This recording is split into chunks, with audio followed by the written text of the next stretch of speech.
The sports page with the Orlando Sentinel and FM 96.9 The Game's Mike the Bulldog Bianchi on JRR. Bulldog Sports page brought to you by Kaufman and Lind Injury Attorneys. What's happening, Bulldog? What's happening? All good things must come to an end. And last night, the Magic's 6-game winning streak came to an end in L.A. They lose to the Clippers 104-93. Top two rebounding teams in the league, or two of the top two rebounding teams in the league. But last night, the Clippers just outworked the Magic on the board. 25 more rebounds for the Clippers, 15 offensive rebounds for L.A. as well. And that was the difference in the game, if you ask me. So it was a very un-Magic-like game last night. The Clippers scorched the Magic. They hit 11 of 22 three-pointers, 50%. The Magic, obviously, one of the great defenses in the league, and they could not stop the Clippers last night. You say Were you going to say something, Taka? Yeah, you say it's so somber, like, oh, good things come to an end. The fact that they ran 6 games without Paolo, I mean, for the Franz, go ahead. Yeah, the Franz didn't get it done last night, only 14. But for the Franz and the whole team to carry it that long, I think it's very admirable, and we're going to have a hell of a team this year, people. Hey, did you see the actual commissioner of the NBA try to explain away the dismal television ratings thus far? What, LeBron spoke last night? No, the actual commissioner. The de facto commissioner? The on paper commissioner. Adam Silver, what did he say? He tried to blame the drastic decline in ratings for the first part of the NBA season on the World Series and the election. Okay. I don't know about that. I don't know. I didn't even know that the ratings are the ratings down drastically. Yes, they are. They look that story up, and I think Shaq even commented. So Shaq blamed it on all the teams shooting these 3-pointers and making the game boring. Well, you might also blame it on the fact that some of the star players haven't even played yet, like the Clippers. Kawhi Leonard hasn't even played yet this season. Joel Embiid, he's barely played. So some of the star players, again, the whole load management thing, I think fans are getting tired of it. Yeah, well, there you go. I thought it was interesting. Hey, in other basketball news, how about Gino last night, Connecticut? Gino Auriemma is now the all-time winningest basketball coach, men or women, in history. He got his 1,217th win last night. That's the most in NCAA history.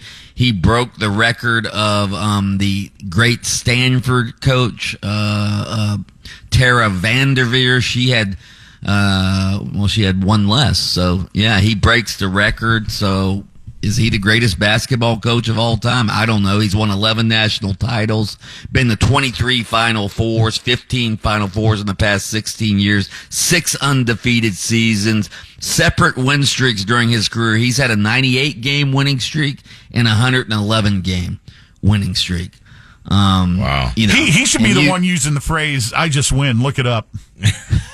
Right. Google me. Yeah. Right. Right. When you say the winningest coach or basketball coach, you mean of college, not all NCAA basketball. Any level, NCAA, men or women, has the most victories of anybody. I don't know if he's the greatest college basketball coach because there hasn't been as much parity in women's basketball, quite frankly, as there is in men's basketball. Now it's starting to become more equal in women's basketball, but for the longest time, there were only a few programs that took women's basketball seriously. Not to, demean anything Gino's done, but I would still put like Coach K, John Wooden, guys like that, above him as the greatest basketball coach of all time, because I think there's more parity in men's basketball. I think Bobby Knight was pretty awesome, kicking ass. No question.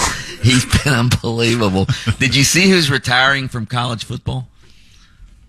Jim McElwain, former Gator coach. He's now at Central Michigan. He announced he's retiring from football after 40 years, all right? I have a question for you guys. No, he's not going to go work full-time on a charter fishing boat. That's what I was going to ask you guys. What is he going to be? Is he going to be most remembered for the naked guy in the shark photo that really wasn't him?